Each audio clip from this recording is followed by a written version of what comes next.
So, dito tayo sa Pujayra Adventures. So, may request natin si Mr. J. Ross ng YouTube. So, meron tayong online bike check. Ang aking guys, just to continue. So, this is my Transition Sentinel medium. Start tayo sa handlebar.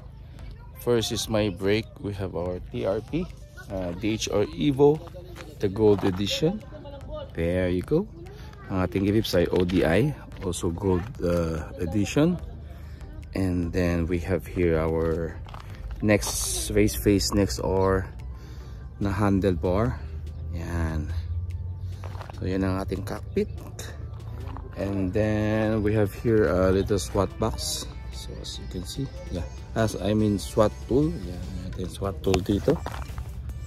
There you go. So going on guys, we have here as the power perk is a Fox 38. Yeah, with the gold Kashima stanchion and gold decals also. So this is a 160mm travel. We have the grip to damper here. It's the 2001 Ford, yeah, with the new air bulb. As you can see here, we have the air bulb.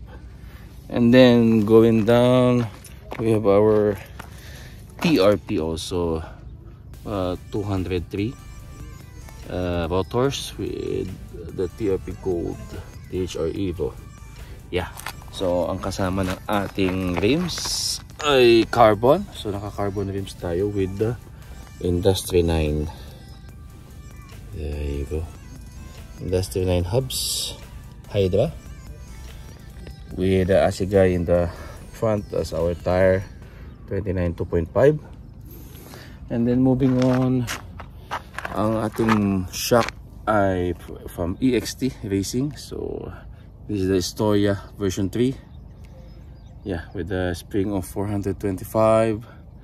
I think 205 65 ang ating shock size. Yeah, so the travel is around 155. And then moving on, we have our RockShox AXX reverb. And then our pedal would be bronze or gold Spunk Uzi, the new one. Yeah, there you go. Yeah, may mga gas-gas na. They're still good.